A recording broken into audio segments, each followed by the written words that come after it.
Bedanya Cimira sudah bebas dan saya belum bebas, saudara. Oleh karena itu, langsung saja mari kita akan baca firman Tuhan supaya saya lekas bebas. Dalam Efesus 3, saya akan bacakan mulai ayat yang ke-14 sampai 21. Efesus 3 ayat 14 sampai 21 ini adalah sebuah doa yang dinaikkan oleh Rasul Paulus bagi gereja di Efesus. Kalau boleh mungkin saya bisa minta monitornya diperkeras sedikit ya. Agak kurang kedengaran ya. Terima kasih. Efesus 3 mulai ayat 14 saya bacakan demikian firman Tuhan. Itulah sebabnya aku sujud kepada Bapa yang daripadanya semua turunan yang di dalam surga dan di atas bumi menerima namanya. Aku berdoa, perhatikan ini Bapak Ibu, supaya ia menurut kekayaan kemuliaannya menguatkan dan meneguhkan kamu oleh rohnya di dalam batinmu. Sehingga oleh imanmu Kristus diam di dalam hatimu dan kamu berakar serta berdasar di dalam kasih. Aku berdoa supaya kamu bersama-sama dengan segala orang kudus dapat memahami betapa lebarnya dan panjangnya dan tingginya dan dalamnya kasih Kristus dan dapat mengenal kasih itu sekalipun ia melampaui segala pengetahuan. Aku berdoa supaya kamu dipenuhi dalam seluruh kepenuhan Allah. Bagi Dialah yang dapat melakukan jauh lebih banyak daripada yang kita doakan atau pikirkan, seperti yang ternyata dari kuasa yang bekerja di dalam kita. Ayat 21, bagi Dialah kemuliaan di dalam jemaat dan di dalam Kristus Yesus turun-temurun sampai selama-lamanya. Amin. Sudah bisa aminkan ayat-ayat ini? Sore ini saya akan sampaikan sebuah khotbah, kalau boleh saya beri judul Stronger and Deeper. Lebih kuat dan lebih dalam. Bapak Ibu sekalian, beberapa waktu yang lalu saya membaca berita atau menonton berita di sebuah desa kecil di negara Kongo, Afrika. Ya, rupa-rupanya ada sebuah jembatan kecil, saudara, jembatan pedestrian yang baru saja dibangun dan kemudian jembatan tersebut diresmikan. Dan ketika hari peresmian tiba, ketika acara peresmian itu berlangsung begitu, ada sesuatu yang terjadi. Apa itu saudara? Mari kita saksikan video yang satu ini. This is the moment a bridge collapsed in Democratic Republic of Congo as it was being inaugurated. In a video verified by Reuters, sharply suited dignitaries could be seen gathered on the footbridge in the capital Kinshasa. But just as an organizer cut the ribbon, the bridge buckled. Both handrails broke off and the central section slumped into the stream a couple of meters below. Spectators shouted with apparent glee as VIPs struggled to get back onto firmer ground. Nobody was reported to have been hurt in the incident. Ya, itu saudara. Ketika saya menonton berita ini, saya agak-agak senyum begitu. Ini sesuatu yang menggelikan bagi saya. Ya, ketika saya baca ceritanya, rupa-rupanya Bapak Ibu, jembatannya sebenarnya belum siap. Jembatannya sedang dibangun. Tapi ternyata karena deadline harus segera diresmikan. Akibatnya mereka percepat pembangunan jembatan tersebut. Ya, saya bayangkan mungkin semennya belum terlalu kering, besi-besinya belum terlalu kuat begitu saudara. Tapi karena harus diresmikan, karena deadline, mereka percepat. Dan lalu mereka hias, mereka permak, kita lihat tadi, mereka pasang handrail, mereka cat dengan warna-warna yang indah, ya mereka pasang pita bahkan, mereka sediakan champagne dan lain sebagainya. Dengan kata lain, dari luar jembatan ini kelihatan indah, kelihatan baik saudara. Tapi ternyata dalamnya belum ready. Dan lalu ketika diresmikan, ambruk saudara. Ya. Ini sesuatu yang menggelikan sekali lagi. Tapi saya ingin memakai ilustrasi ini untuk menggambarkan satu hal kepada saudara. Bahwa seringkali manusia itu lebih mementingkan yang kelihatan Bapak Ibu. Betul saudara? Dan mengabaikan yang tidak kelihatan. Ya, betul atau betul Bapak Ibu? Ya, seringkali manusia lebih mencari, menekankan atau berfokus pada hal-hal yang kelihatan. Ya, dalam kehidupan kita yang kelihatan itu adalah hal-hal yang di luar. Image, penampilan, appearance, what people think, what people see about us. Itu yang kelihatan Bapak Ibu. Sedangkan yang tidak kelihatan itu adalah hal-hal yang di dalam. Hal-hal yang menjadi substance dalam kehidupan kita. Who we really are, itulah hal-hal yang tidak kelihatan. Dan sore hari ini saya mau sampaikan bahwa sebenarnya yang tidak kelihatan itu jauh lebih penting dari hal-hal yang kelihatan. Bahkan kalau boleh saya mau berkata, seringkali yang tidak kelihatan itu menentukan. Katakan sama-sama, menentukan yang kelihatan. Bapak Ibu Saudara sekalian.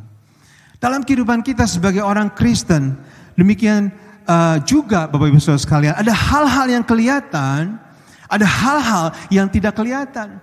Hal-hal yang kelihatan misalnya, orang Kristen harus ke gereja. Orang Kristen harus melayani. Orang Kristen harus murah senyum. Kemana-mana senyum. Begitu saudara. Orang Kristen kalau ketemu harus ngomong shalom, haleluya. Begitu seperti Bapak Pendeta Gilbert Lumoindong. Haleluya, haleluya mesti haleluya gitu saudara. Tapi kan itu hal-hal yang kelihatan Bapak Ibu. Di balik itu semua ada hal-hal yang tidak kelihatan.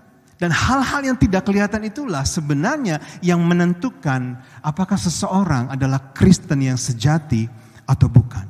Yang setuju katakan amin. Banyak orang Kristen sibuk membangun image saudara. Hal yang kelihatan di luar. Dan mengabaikan substance, hal-hal yang tidak kelihatan. Sehingga kekristenan mereka rapuh dan mudah hancur atau gugur sama seperti jembatan tadi kita lihat. Beberapa tahun belakangan ini bukankah kita mendengar begitu banyak berita ya, yang mengagetkan hati kita. Hamba Tuhan kelihatannya luar biasa. Kelihatannya rohani. Perhatikan kata ini saudara. Kelihatannya. Are you with me? Kelihatannya dipakai Tuhan di sosial media. Wow. Begitu luar biasa. Tapi kemudian bam, ada skandal yang begitu besar, memalukan. Yang terjadi bukan hanya sekali tapi bertahun-tahun saudara. Dan orang kaget karena selama ini yang mereka lihat adalah yang kelihatan. Pelayan Tuhan, bam, ternyata punya kasus. Artis rohani, berapa banyak kita mendengar. Ya, pindah agama atau renounce their faith. Ada satu artis rohani, pendeta bahkan saudara, lagu-lagunya banyak kita nyanyikan saudara. Dia posting di Instagram, I renounce my faith, I don't even believe in Jesus. Bagaimana dia bisa berkata, I don't even believe in Jesus if he's a pastor. Ketika saya melihat itu, saya sadar kebenaran yang satu ini, bahwa seringkali orang membangun atau mengedepankan hal-hal yang kelihatan saja dan mengabaikan yang tidak kelihatan. Hari ini saya mau sampaikan kepada saudara hal-hal yang tidak kelihatan saudara. The invisible things. Karena inilah yang Rasul Paulus doakan saudara. Sekali lagi ayat-ayat yang tadi kita baca itu adalah sebuah doa yang dinaikkan oleh Rasul Paulus kepada jemaat atau gereja di Efesus. Dan ketika saya selidiki ayat-ayat ini, saudara, paling tidak di sana Rasul Paulus berdoa untuk 6 atau 7 hal bagi jemaat di Efesus. Yang luar biasa Bapak Ibu. Yang luar biasa, semuanya yang Rasul Paulus doakan adalah hal-hal yang tidak, apa saudara? Kelihatan. Rasul Paulus beda doanya sama doa saudara dan saya, bukan saudara? Dia ada di penjara ketika dia tulis surat Efesus. Dia gak berdoa untuk hal-hal yang kelihatan. Dia gak berdoa minta uang sama Tuhan. Dia gak berdoa supaya dia bebas. No, dia berdoa untuk 6 atau 7 hal. Semuanya hal-hal yang tidak kelihatan. Sangat luar biasa saudara. Hal-hal apakah itu? Saya akan sampaikan sore hari ini 2 saja saudara. Ya, 2 saja.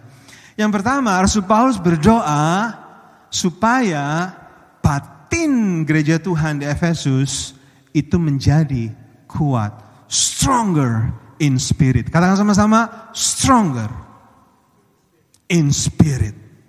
Stronger in spirit itu doa Rasul Paulus di ayat-ayat tadi. Di ayat 16 saya bacakan sekali lagi, aku berdoa supaya ia, Oh terima kasih, saya lupa. I'm supposed to operate ya, saya lupa. Thank you whoever operate. Ayat 16 berkata, aku berdoa supaya ia menurut kekayaan kemuliaannya menguatkan dan meneguhkan kamu oleh rohnya di dalam apa saudara? Apa saudara? Batinmu. Bahasa Inggrisnya strengthen through the spirit in the inner man, kata Rasul Paulus. Perhatikan kata batin. Rasul Paulus berdoa supaya batin kita kuat. Dalam bahasa Inggrisnya the inner man in you strengthen. Dalam terjemahan lain manusia rohanimu dikuatkan. Bapak Saudara sekalian dikasih Tuhan, tahukah saudara bahwa dalam diri setiap kita sebenarnya ada dua manusia. Yang saudara lihat dari saya adalah saya secara jasmani. Ini adalah manusia jasmani saya, saudara. Yang sedang ngomong, yang sedang jalan-jalan di depan ini, ya itu adalah manusia jasmani saya. Tapi ada manusia kedua, saudara.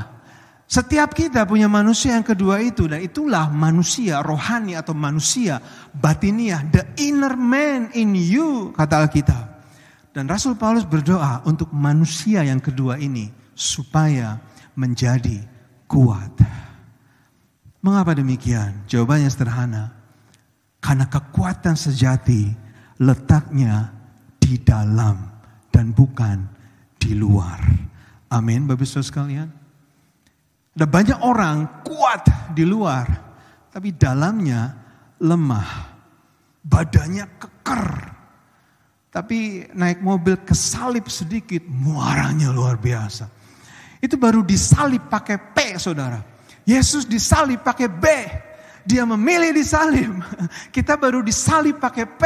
Nggak terima, marahnya luar biasa. Badannya kekar, saudara. Ya. Kuat di luar, tapi di dalam not so much. Biasa angkat barbel, dumbbell, dan bel-bel yang lain, saudara. Tapi mudah sekali tersinggung, mudah sekali marah, bahkan main pukul dan lain sebagainya. Pernahkah saudara melihat orang yang seperti itu?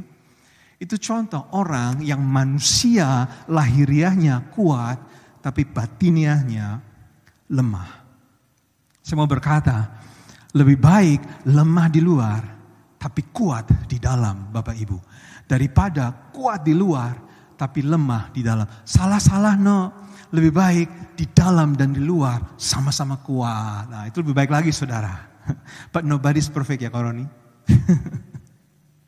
Kekuatan sejati letaknya di dalam, Bapak Ibu Saudara sekalian. Istri saya Celia, ya dia wanita yang kecil begitu. Ya. Secara fisik dia bukan seseorang yang kuat begitu saudara. Bahkan dia sering ngomong, I bruise like a peach. Saudara tahu ungkapan itu? Ya, saya mudah memar begitu. Jadi kalau kebentur apa, itu langsung bruise itu apa sih bahasa Indonesianya? Memar. Ya, sering kali dia punya benjolan di sana sini ya, warna-warni pelangi begitu ya di sekujur badannya karena kebentur dan lain sebagainya. I bruise like a peach. Tidak hanya itu, saudara, dia sering berkata, ini dia sendiri yang berkata. Kalau nggak percaya tanya sendiri saudara. Saya ini pain threshold-nya sangat rendah dia katakan. Jadi nggak bisa atau nggak biasa menahan rasa sakit. Sakit sedikit hebohnya luar biasa. Nangis, teriak-teriak dan lain sebagainya. Karena pain threshold-nya rendah. But you know what? Hampir 24 tahun kami menikah. Dalam hidup saya tidak ada wanita menurut saya yang lebih kuat daripada istri saya, saudara. Nanti di rumah pijit ya. Atau masakin yang enak ya. Karena sudah dipuji di depan gereja ini. She's the strongest person I know. Dalam kehidupannya dia sering mengalami kejadian yang membuat dia sedih, yang membuat dia hancur hati, saudara. Saya ingat bagaimana ketika dia mengalami keguguran, sekian lama menunggu anak yang dinantikan, tapi kemudian gugur. Jam 2 pagi saudara, dia kesakitan tiba-tiba teriak luar biasa. Saya nggak bisa membayangkan sakitnya seperti apa. Ya, dia kesakitan, dan kemudian kami larikan dia ke rumah sakit. Kami nggak punya keluarga di kota Sydney pada saat itu. Ya, tapi ketika semuanya sudah berlalu, saya sulit sekali bangkit dari rasa sedih saya pada saat itu. Tapi saya lihat istri saya, bagaimana dengan cepat dia bounce back and move on. And that's how I know she's a very strong person. Not on the outside, but on the inside. Saya ingat dulu saudara, ketika kami masih baru memulai survival mode, maklum saudara generasi pertama migrant, you know what I'm talking about. Mencari kerja itu susahnya setengah mati. Ada di sini yang pernah mengalami cari kerja susah? Dalam kurun waktu 6 bulan, saya ingat bagaimana istri saya mendapat interview. 6 bulan saudara, interview 22 kali. 22 company yang berbeda dalam waktu 6 bulan. Dan semuanya ditolak. Saya mau tanya, kalau orang interview ya 22 kali, kira-kira application-nya itu berapa biji saudara? Apakah 22 application? No. Saudara nggak apply sekali dan langsung dipanggil untuk interview, bukan? Ratusan saudara dipanggil dan kemudian diberi harapan, we like you, we'll call you, you're gonna be okay. Nah kemudian dia sudah senang, ya, her spirit was high, tapi kemudian dapat email, unfortunately. Kalau email depannya unfortunately, sisanya nggak usah dibaca saudara. Betul? Ada di sini mengalami seperti itu? Ya, saya pun pernah mengalami saudara. Ya, terus interview lagi, dipanggil lagi, dikasih harapan, sudah senang, kelihatannya everybody's happy gitu ya. Dan dia pulang, nah kemudian besoknya dapat email lagi. Unfortunately, saya benci sekali sama email yang depannya unfortunately saudara. Sekali, 2 kali, 3 kali, 4 kali, 5 kali, 6 kali, 7 kali. Saya sengaja membaca supaya saudara sebel begitu. I just want you to get it. Saudara hanya mendengar saya menghitung 8 kali, 9 kali, 10 kali, 11 kali, sampai 22 kali. Saudara juga sudah bosan dengar saya ngomong seperti itu. She went through 22 interviews in 6 months. Berkali-kali saya melihat bagaimana dia pulang dan ketika dia ditolak hatinya hancur. Dia menangis dengan begitu luar biasa. Tapi gak lama setelah itu saya lihat bagaimana dia tikam lutut di pinggir ranjang. Dia berdoa sama Tuhan, dia menangis dan setelah itu dia lap air matanya. Dia kembali duduk, buka laptopnya dan dia mencoba lagi. Ternyata Bapak Ibu, istri saya luarnya bruised like a peach, tapi dalamnya strong like a rock. Dan kekuatan seperti inilah yang Rasul Paulus doakan supaya saudara dan saya miliki dalam kehidupan kita. Amin saudara. Ya, karena sekali lagi kekuatan sejati letaknya di dalam dan bukan di luar. Setiap kali saya ingat istri saya ingat sebuah ayat dalam 1 Petrus 3 ayat 3-4. I don't think I have it in the slide. Saya akan bacakan. Perhiasanmu para wanita, dengar ini saudara. Janganlah secara lahiriah. Rambut, perhiasan, pakaian dan lain sebagainya. Tetapi perhiasanmu ialah, dengar ini saudara, manusia batiniah yang tersembunyi, yang tidak binasa, yang berasal dari roh yang sangat berharga di mata Allah. Bapak-bapak, suami-suami yang ganteng-ganteng, Ecclesia Mission Hills, bersyukurlah kalau saudara punya istri yang kuat. Bukan di luar, tapi di dalam. Kalau kuat juga di luar gimana Pak Pendeta? Lebih bagus lagi saudara. Kuat di dalam, tapi biasa gardening, cuci mobil, angkut karung beras gitu ya. Kan lumayan ya. No, I'm kidding. Bersyukur saudara, karena saya percaya itu adalah anugerah yang besar dan berharga dari Tuhan kita. Sekali lagi, kekuatan yang sejati letaknya di dalam, bukan di luar saudara. Dan kekuatan batin kita itu memampukan kita untuk menanggung. Katakan sama-sama, menanggung. Menanggung apa? Menanggung ujian, pencobaan, dan penderitaan dalam kehidupan kita. Ini juga saya bertanya Bapak Ibu. Seandainya saudara mengalami sebuah masalah atau tantangan, beban, penderitaan, whatever it is dalam kehidupan saudara. Katakanlah kotak ini kelihatannya berat. Ya, ini kotak berkat memang saudara, tapi bayangkan ini adalah kotak yang isinya permasalahan, beban, penderitaan. Saudara melihat di depan ada penderitaan yang satu ini, masalah beban yang satu ini. Dan lalu saudara datang kepada Tuhan untuk berdoa. Tuhan, aku berdoa supaya Engkau tolong aku dari masalah yang begitu berat ini. Saya mau tanya, bagaimanakah cara Tuhan menjawab doa saudara? Kira-kira gimana saudara? Cara Tuhan menjawab doa ini ada dua biasanya. Yang pertama, Tuhan singkirkan beban masalah yang satu ini. Betul saudara? Dan kita maunya cara yang satu ini, betul? Ya, kita doa minta Tuhan tolong ya, dan Tuhan angkat masalahnya. Betul? Ya. Atau cara yang kedua, Tuhan biarkan masalah tersebut tetap ada. Tuhan biarkan beban penderitaan, ujian tersebut tetap ada. Tapi yang Dia lakukan, Dia berikan kita kekuatan untuk menanggung. Tidak ada uang yang hilang saudara, saya jamin. You can see my hands, there's no sleight of hands. Saudara bisa mengerti yang saya sampaikan? Saya tidak tahu bagaimana dalam kehidupan saudara, tapi dalam kehidupan saya, sepanjang hidup saya mengikuti Tuhan, setiap kali saya berdoa untuk masalah, kebanyakan Tuhan menjawab dengan cara yang kedua, saudara. Masalahnya tetap ada Bapak Ibu. Kita berdoa untuk sakit penyakitnya masih ada. Kita berdoa untuk orang yang menyebalkan, di kantor, di rumah, di sebelah kita. Coba lihat sebelah kanan, sebelah kirinya. Suami atau istri di rumah yang begitu menyebalkan. Dan Tuhan tidak mengangkat orang-orang yang menyebalkan tersebut. But you know what yang Tuhan lakukan? Dia berikan kita kekuatan. Bukan yang di luar, tapi yang di dalam.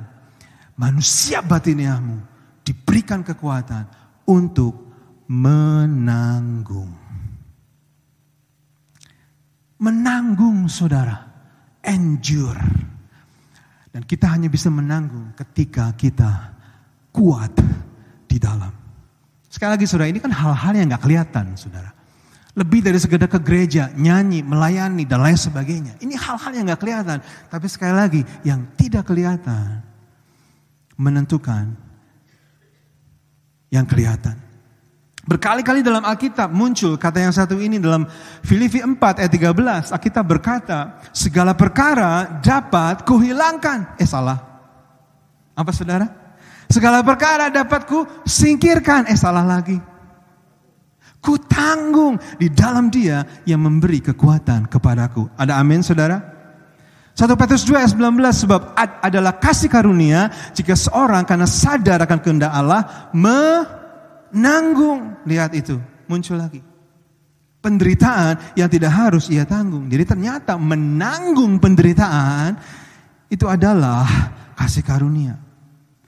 1 Korintus 10 ayat 13, sebab Allah setia dan karena itu Ia tidak akan memberikan kamu dicobai melampaui kekuatanmu. Pada waktu kamu dicobai, Ia akan memberikan kepadamu jalan keluar sehingga kamu dapat apa, jemaat Tuhan?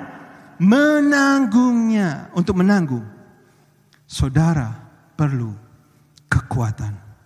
Bukan yang di luar, tapi yang di dalam sini, Bapak Ibu.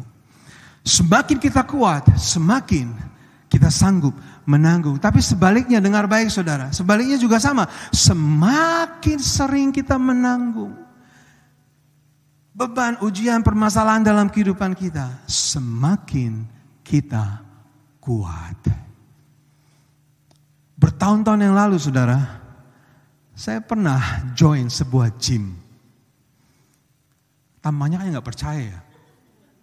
Senyumnya melecehkan. Benar saudara, saya pernah ikut gym. Saya pikir kok gak ada hasilnya begitu ya. Ini gym yang mana? Benar saudara, saya pernah ikut gym. Dan ketika saya datang pertama kali untuk induction, jam 6 pagi saya ingat. Saya induction dengan seorang yang lain, seorang cowok India. Gemuk saudara. Nah kami berdua induction. Nah kemudian orang di sana dia terangkan, ini adalah alat-alat weightlifting, ini untuk itu. Ini sauna, ini kolam renang, ini kolam ikan. Enggak ada sudah kolam ikan. Ya. Induction. Dan lalu hampir setiap pagi sebelum kerja pada saat itu, saya ke gym. Sekitar jam 6 saudara. Tapi niat saya nge-gym itu hanya 2. Saya mau pakai treadmill dan setelah itu saya berenang. That's it. I had no interest untuk melakukan weightlifting. Saya nggak mau jadi besar. Saya pikir seperti itu kan saya sudah laku, saya pikir. I'm kidding. Tapi hampir setiap pagi ternyata si orang India yang agak-agak gemuk ini saudara, ternyata datangnya juga pagi. Jadi sering ketemu, hey, hello, karena sama-sama induction gitu ya. Dan setiap hari saya perhatikan dia bekerja dengan PT atau PA. Kalau PA di kantor ya, PT, personal trainer. Weightlifting saudara dia lakukan. Sedangkan saya hanya treadmill saja dan lalu berenang, easy begitu. Dan beberapa bulan berlalu saya jadi malas, saya nggak nge-gym lagi. Tapi kemudian tahun depannya, kalau nggak salah hampir 2 tahun kemudian, saya kembali lagi ke gym saudara. Dan lalu saya ketemu sama si orang India ini, tapi saya hampir tidak mengenali. Karena kenapa saudara? Dia sudah jadi steril begitu. Saya lihat dia, wow, I didn't recognize you. Lalu saya lihat diri saya saudara. Apa saya harus minta refund, saya pikir. Kok dia jadi 6 pack sedangkan saya masih family pack begitu. Kok dia kekar sedangkan saya mekar. Apa yang membedakan saudara? Gymnya sama kok. Bedanya dia melatih otot-ototnya. Ototnya membesar karena dilatih dengan beban-beban berat. Yang dia tanda kutip tanggung. Sehingga sel-selnya pecah loh saudara. Dan menjadi besar dan kuat. Demikian juga dalam kehidupan rohani kita Bapak Ibu. Untuk kuat secara rohani, kita perlu banyak menanggung. Karena itu adalah latihan rohani kita. Sehingga otot-otot rohani kita pecah dan menjadi besar dan kuat. Amin Bapak Ibu. Itulah sebabnya 2 orang yang pergi ke gereja yang sama, nyanyi lagu-lagu yang sama, dengerin khotbah yang sama, gembalanya juga sama, mendapat masalah yang sama, reaksinya berbeda. Yang satu tetap teguh di dalam Tuhan, satunya tinggalkan gereja, tinggalkan iman, tinggalkan Tuhan. Apa yang membedakan Bapak Ibu? Otot rohaninya. Yang satu biasa dipecahkan dan yang satu belum. Saya bisa mengerti? Kuat di dalam, itu sangat penting. Saya ingat kisah Daud dalam 1 Samuel 30, ketika dia ada di Ziklag. Saudara ingat cerita itu? Ketika Daud habis berperang, dia pulang, dia temukan ternyata bangsa Amalek sudah menculik orang-orang wanita di perkemahan Daud. Istri-istri Daud dan istri-istri para pejuang, para pahlawan Daud pada saat itu semuanya sudah ditangkap saudara. Anak-anak mereka yang masih kecil semuanya ditangkap, diangkut semua. Nah kita mencatat para pahlawan Daud ketika mereka melihat keadaan seperti itu mereka begitu sedih, mereka menangis dengan luar biasa. Dan tidak hanya itu, mereka marah sama Daud sampai hampir melempari batu saudara. Tapi dalam keadaan seperti itu, ini satu hal yang sangat luar biasa. Ada satu ayat yang muncul, extraordinary verse. Ketika Alkitab berkata, lalu Daud menguatkan kepercayaannya kepada Tuhan. Apa maksudnya menguatkan? Apa ujuk-ujuk Daud jadi incredible Hulk begitu saudara? No, bukan kuat yang di sini saudara. Tapi kuat yang di sini. Dia menanggung, dia menguatkan kepercayaannya kepada Tuhan. Mungkin ada di antara Bapak Ibu Saudara pada sore hari ini. Saudara mengalami ujian, pencobaan, penderitaan dalam kehidupanmu. Musim-musim kehidupan yang begitu menyesakan bagi engkau. Saudara berdoa, saudara berkata, Tuhan aku sudah gak kuat lagi. Tuhan this is too hard, this is too heavy. Tuhan aku capek Tuhan, Tuhan aku lemah. Saya mau berkata sore hari ini saudara tidak lemah. You are not weak. You are strong. Bukan karena saudara, tapi karena ada roh Allah, roh kudus yang diam di dalam. Karena ayat tadi berkata, menguatkan dan meneguhkan kamu oleh rohnya. Dengar itu saudara. Ada roh kudus di dalammu. Dan ketika engkau bersandar pada kekuatan rohnya, pada saat itulah engkau akan diberikan anugerah untuk menanggung. Yang pertama, Rasul Paulus berdoa, stronger in spirit. Dan yang kedua, saudara, Rasul Paulus berdoa, again, hal yang tidak kelihatan, saudara, deeper in love, berakar di dalam kasih. Ayat 17 berkata, aku berdoa supaya kamu berakar serta berdasar di dalam kasih. Perhatikan dua kata ini, saudara. Yang pertama, berakar, dan yang kedua, berdasar. Rasul Paulus mengibaratkan hidup kita sebagai orang percaya seperti sebuah pohon dan sebuah bangunan. Oleh karena itu ada akar, ada dasar. Tapi yang menarik, Rasul Paulus dia tidak berdoa untuk pohonnya yang kelihatan. Sekali lagi, saudara, Rasul Paulus nggak berdoa untuk fondasinya, untuk bangunannya. Yang dia doakan untuk fondasinya dan untuk akarnya. Sekali lagi, karena yang tidak kelihatan itu lebih penting, bahkan menentukan yang kelihatan. Aku berdoa supaya engkau berakar, kata Rasul Paulus. Ada banyak orang Kristen, saudara, kelihatannya bertumbuh. Kalau pohon itu kelihatannya rindang besar, tapi nggak lama. Melayani, menggebu-gebu, tapi sebentar saja dan lalu menghilang. Kenapa, saudara?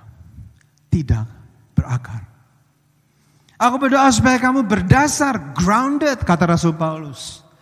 Ini bicara fondasi dalam sebuah bangunan. Di sebelah gereja Ecclesia Kingsford, saudara, ada sebuah bangunan baru high rise, kalau nggak salah 13 lantai begitu ya, student accommodation. Sebelum kami masuk pindah ke Kingsford hampir 3 tahun yang lalu, sudah hampir setahun konstruksi berjalan, mereka bangun fondasinya, saudara. Berbulan-bulan saya perhatikan setiap kali lewat, mereka masih berkutat pada fondasi. Dan lalu kami masuk, selama berbulan-bulan hampir setahun kalau tidak salah, mereka juga masih berkutat pada fondasi. Alat-alat berat, crane, mesin dan lain sebagainya. Terus setiap hari semen, dicor dan lain sebagainya. They kept working on the foundation. Begitu lama, Bapak Ibu. Tapi kemudian setelah selesai dengan fondasinya, mereka mulai bangun ke atas. And it didn't take long, hanya beberapa bulan saja. Sudah cepat sekali begitu, saudara. Tinggal finishing saja, 13 lantai.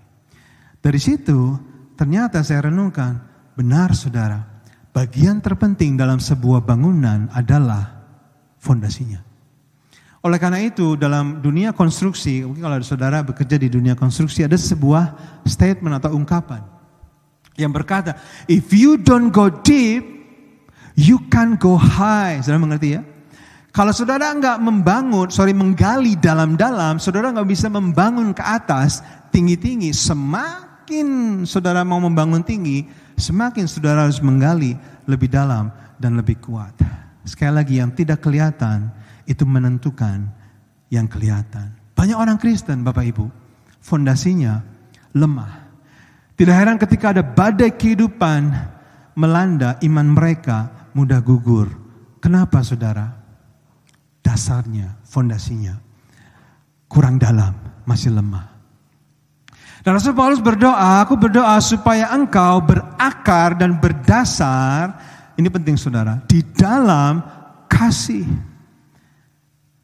Banyak saudara yang percaya bahwa Tuhan mengasihi kita dengan kasih yang sangat luar biasa. Mungkin bisa lambaikan tangan? Ya, saya suka lagu yang tadi kita nyanyikan tentang kasih Allah, lagu yang terakhir tadi.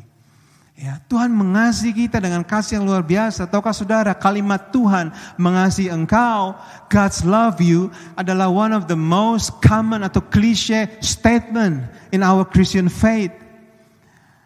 Paling sering dikhotbahkan di khotbah-khotbah, tapi tahukah saudara, kebenaran yang satu ini bahwa Tuhan mengasihi kita adalah kebenaran yang seringkali belum sungguh-sungguh mengakar, ya, mendasar dalam kehidupan orang percaya.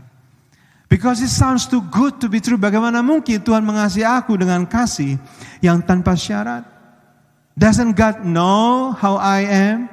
Doesn't God know my past?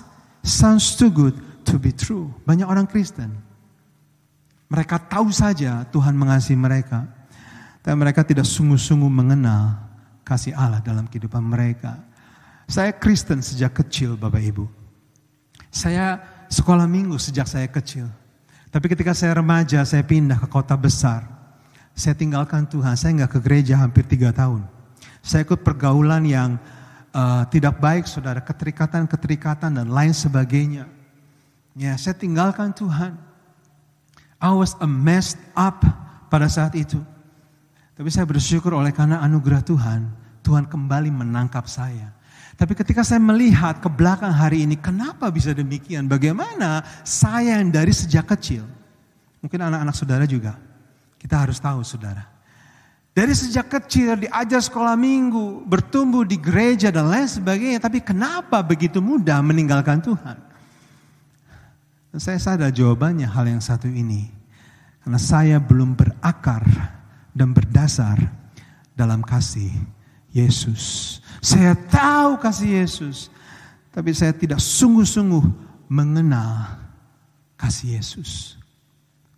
Oleh karena itu di ayat 18 dan 19 Rasul Paulus berkata, aku berdoa supaya kamu bersama-sama dengan segala orang kudus dapat memahami, perhatikan ini saudara, betapa lebarnya, betapa panjangnya, betapa tingginya, betapa dalamnya kasih Kristus.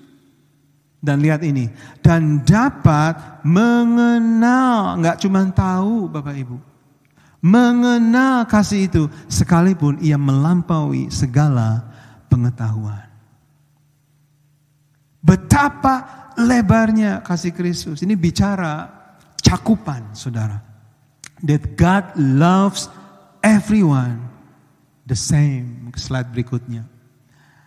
God loves everyone the same.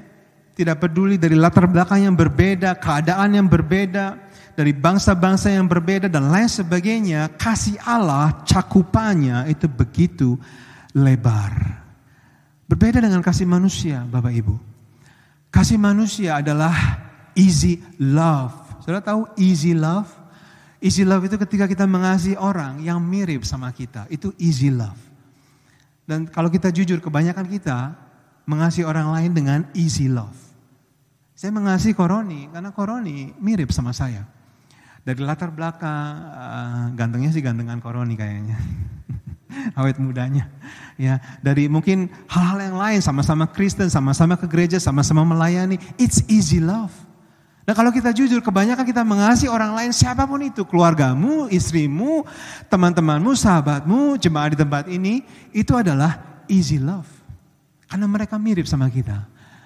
Tapi kasih Allah lebar, cakupannya, dia mengasihi orang semuanya, meskipun berbeda-beda. Di gereja Kingsford, saudara, setiap 2 minggu sekali itu ada pelayanan namanya Table 399. Kami kerjasama sama Church of Christ, ya, gereja yang pagi. Jadi kami memberi makan, groceries, buah-buahan, roti dan lain sebagainya 2 minggu sekali kepada community sekitar, ya. Dan setiap kali dia lakukan 2 minggu sekali, yang datang itu 40-50 orang kurang lebih dari public housing di belakang gereja, saudara. Di Kingsford itu ada largest housing commission begitu. Dan mereka orang-orang yang sangat berbeda dengan kita, dengan saudara, dengan saya. Ya, mereka secara ekonomi begitu terpuruk, saudara. Acara dimulai jam 3, tapi banyak di antara mereka jam 1 sudah datang antri hanya sekedar supaya enggak kehabisan roti atau buah-buahan begitu. Dari 2 jam sebelumnya. Dan banyak di antara mereka punya mental health problem. Jadi kalau kita bagi, kadang-kadang mereka marah. Kita kasih pisang, dia banting pisangnya. Pisangnya sudah busuk, dikasih syukur, marah-marah, saudara. Kadang-kadang dia ambil gitu ya, dan dia langsung lengos gitu ya, ngomong terima kasih. Dan dia langsung pulang, padahal masih ada acara ibadah begitu ya, saudara. Nah, saya renungkan, ini adalah orang-orang yang sangat berbeda dengan kita. Tapi Tuhan mengasihi kita dengan kasih yang begitu lebar. Kita pun harus bisa mengasihi semua orang sama, saudara. Itulah kasih Kristus. Betapa panjangnya, panjang ini bicara durasinya, Bapak Ibu. Lamanya, God loves us, never ending, always and forever. Amin Bapak Ibu. Berbeda dengan kasih manusia. Suami istri mungkin dulu janji sehidup semati, tapi waktu berlalu kasihnya luntur dan mereka berpisah. Adik kakak dulu ketika kecil saling sayang, saling main, saling mengasihi dan lain sebagainya. Tapi waktu berlalu setelah besar, apalagi menikah, berapa banyak kita mendengar estranged, nggak mau kenal, marahan. You see, kasih manusia nggak panjang Bapak Ibu. Kasih Kristus panjang. Betapa tingginya ini bicara kualitas dari kasih Kristus. God loves us with the best and purest kind of love. Melebihi kasih manusia manapun. Dan betapa dalamnya ini bicara the weight of God's love. Bobot saudara. God loves us unconditionally. No matter what we have done in the past, no matter what we will do in the future, Dia mengasihi kita dengan kasih yang unconditional. Kita berkata Dia sudah mengasihi kita sebelum dunia dijadikan. Dia sudah mengasihi kita ketika kita masih berdosa, kata firman Tuhan. Tapi sekali lagi, apakah kita sudah sungguh-sungguh mengenal, memahami, comprehend kasih Allah tersebut? Karena itulah dasar dan akar iman kekristenan kita. Ataukah kita hanya tahu Bapak Ibu? Saya mau tanya Bapak Ibu, jawab dengan jujur dalam hati saja. Seandainya orang terdekatmu, istri, suami, ibu, ayah, anak, tahu semua hidup kita, semua pikiran kita sampai ke dalam-dalamnya. Seandainya mereka bisa punya video untuk menonton itu semua. Hidup kita di masa lalu, di masa kini. Pikiran-pikiran yang jahat, pikiran-pikiran yang kotor, pikiran-pikiran yang keji di mata Tuhan. Dosa-dosa yang pernah kita lakukan di tempat tersembunyi and nobody knows about it. Seumur hidupmu. Seandainya mereka bisa menonton semua itu, saya mau tanya dan tolong jawab dalam hati. Kira-kira apakah mereka masih mengasihi kita sama atau tidak? Saya tanya sama diri saya sendiri, saya tahu jawabannya. No, I don't think my wife can love me the same. Kalau dia bisa menonton film seperti itu. Kasih manusia, whether we like it or not, conditional. Tapi Tuhan yang mati bagi saudara dan saya 2000 tahun yang lalu. Dia tahu hidup kita semuanya. Dia tahu pikiran-pikiran yang pernah muncul dalam pikiran kita. Dari dulu sampai hari ini. Dia tahu hal-hal tersembunyi yang pernah kita katakan. Hal-hal tersembunyi yang pernah kita lakukan. He knows everything. But yet He still loves us the same. That's the kind of God that we worship. The question is, apakah saudara sudah mengerti, memahami, atau saudara hanya tahu saja? Karena sekali lagi, kasih Kristuslah yang menjadi akar dan dasar iman kita, saudara.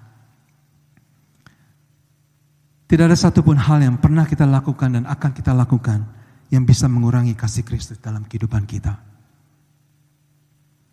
Saya akan tutup dengan satu hal, mungkin pemain musik bisa maju ke depan.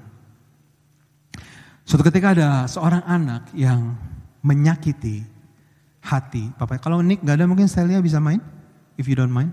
Boleh gak istri saya main? Biar Nick ibadah di sebelah saja, it's okay. Saya gak perlu yang lain, keyboard is okay. Keyboard is okay. Mungkin Ko Hendrik bisa bantu saya. Suatu ketika ada seorang anak yang menyakiti hati papanya. Dia ribut sama papanya dan dia keluarkan kata-kata yang begitu menyakiti hati papanya. Dia bilang, "Pa, aku benci sama papa. Pa, aku malu jadi anak papa. Pa, kenapa aku dilahirkan dalam keluarga seperti ini?" It's okay kok Heri. Lalu anak ini, dia minggat dari rumah dan putus hubungan. Lebih dari 10 tahun papanya gak pernah mendengar kabar dari anak ini, saudara. Hubungannya putus, gak ada kabarnya. Singkat cerita, lebih dari 10 tahun berlalu. Anak ini hidupnya berantakan. Dia melakukan begitu banyak keputusan-keputusan yang salah. His life was a messed up. Dan di ujung pengharapannya, anak ini menyerah dan dia putuskan untuk pulang. The problem is, dia gak tahu apakah papanya sudah mengampuni dia atau belum, Bapak Ibu. Lalu si anak ini dia bingung gimana caranya, aku mau pulang tapi aku gak tahu apakah papa masih marah atau enggak. Karena kata-kata yang pernah aku lakukan, aku gak pernah pulang tanpa memberi kabar lebih dari 10 tahun, itu tentunya sesuatu yang begitu menyakiti hati papa.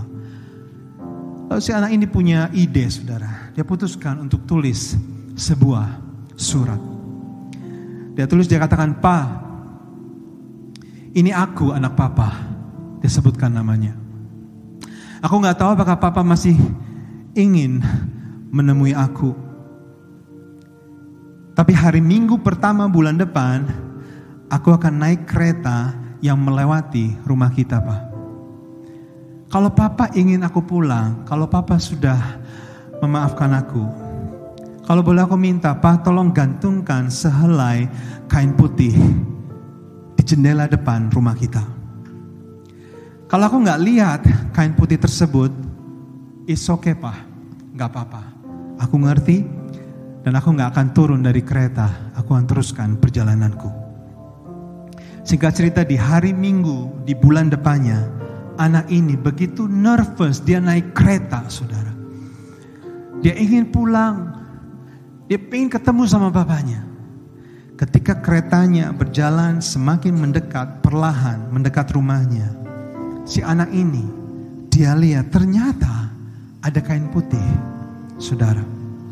Bukan hanya di jendela depan, tapi di pintu, di genteng, di pagar, di mailbox, bahkan di setiap pohon di halaman depan rumahnya, semuanya dipenuhi dan dibungkus dengan kain putih.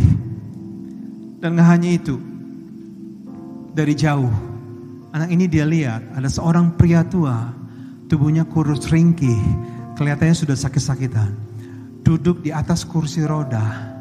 Ternyata itu papanya. Duduk di atas kursi roda, memegang tumpukan kain putih. Anak ini dia lari keluar kereta. Dia lari, dihampiri papanya. Dia peluk papanya, dia sujud di depan papanya, minta ampun. Papanya berkata, "Where have you been, my son? I've been waiting for you every day. Where have you been? Where have you been?" It's more than 10 years. Bapak saudara sekalian, demikianlah kasih Bapa dalam kehidupan saudara dan saya.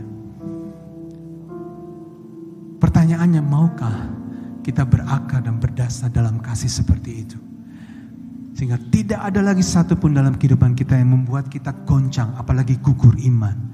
Karena kita tahu betapa dikasihinya kita. Oleh karena apa yang Yesus lakukan bagi kita 2000 tahun yang lalu. Amin, Bapak Ibu. Saya akan akhiri dengan sebuah ayat ini. Saya ajak saudara membaca sama-sama dengan suara keras Roma 8 ayat 38 sampai 39. 1, 2, 3. Sebab aku yakin bahwa baik maut maupun hidup, baik malaikat-malaikat maupun pemerintah-pemerintah, baik yang ada sekarang maupun yang akan datang, atau kuasa-kuasa, baik yang di atas maupun yang di bawah, atau sesuatu makhluk lain, katakan saudara, tidak akan dapat memisahkan kita dari kasih Allah yang ada dalam Kristus Yesus Tuhan kita. Amin, saudara. Berikan kemuliaan bagi Tuhan kita, Bapak Ibu. Mari saya undang saudara untuk bangkit berdiri, kita hampiri Tuhan. Naikkan syukur kita di hadapan Tuhan. Haleluya Yesus. Mari kita naikkan lagu lama ini, jadikan sebagai sebuah doa saudara bagi Tuhan sore hari ini. Haleluya Yesus. Kasih Yesus indah dalam hidupku. Amin Tuhan, menghiasi hati dan jiwaku. Ku tak dapat hidup tanpa kasih-Mu Tuhan. Pegang tanganku sepanjang jalanku. Sekali lagi, kasih Yesus. Kasih Yesus indah dalam hidupku.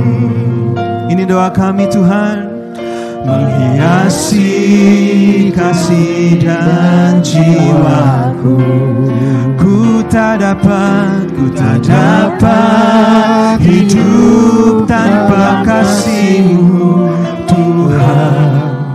Pegang tanganku sepanjang jalanku. Segenap hatimu kasih Yesus mengalir.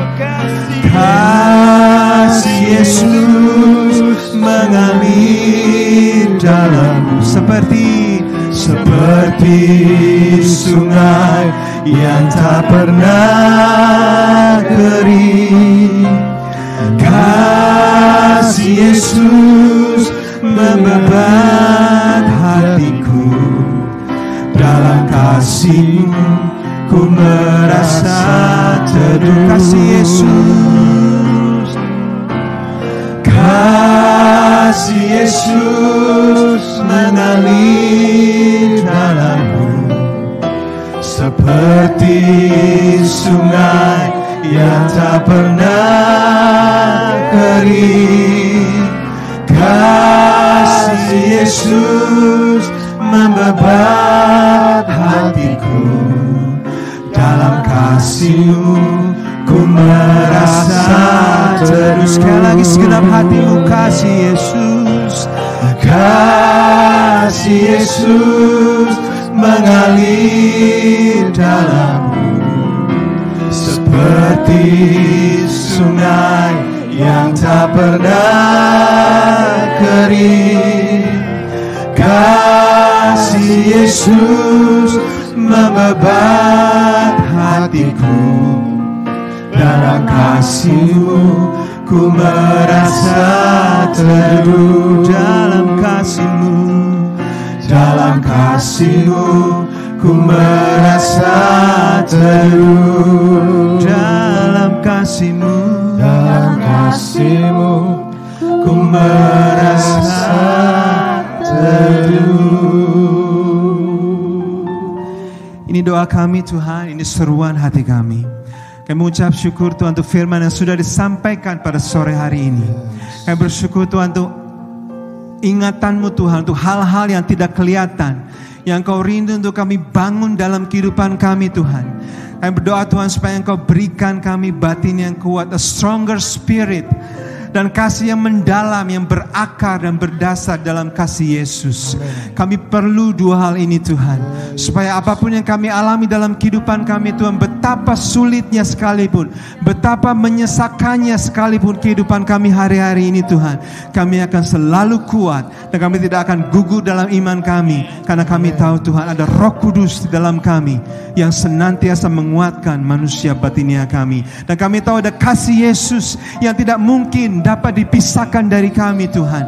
Tidak peduli apa yang sudah kami lakukan di masa yang lalu, tidak peduli ketidaksempurnaan kami, kelemahan kami, bahkan dosa-dosa kami sekalipun Tuhan. Ketika Engkau melihat kami, Engkau melihat anak-Mu Yesus Kristus dalam segala keindahannya dan kesempurnaannya. Karya kayu salib 2000 tahun yang lalu itu Tuhan sudah menjadi milik kami. Dan ajar kami Tuhan untuk hidup sepadan dengan panggilan-Mu. Kami rindu Tuhan, sungguh-sungguh Tuhan Engkau bekerja, Engkau lawas setiap hati jemaat Tuhan di tempat ini saat ini Tuhan. Hamba gak tahu Tuhan hal-hal apa yang ada di hadapan mereka saat ini. Kalau ada di antara jemaat Tuhan yang sedang bergumul, berdoa dengan sakit penyakit dalam kehidupan mereka, atau mereka punya persoalan ekonomi keuangan, atau persoalan hubungan relationship dalam kehidupan mereka, dalam keluarga mereka, dalam persahabatan mereka, aku berdoa Tuhan supaya Engkau berikan anugerah dan Roh Kudus yang bekerja di dalam mereka, memberikan mereka kekuatan untuk menanggung semuanya Tuhan.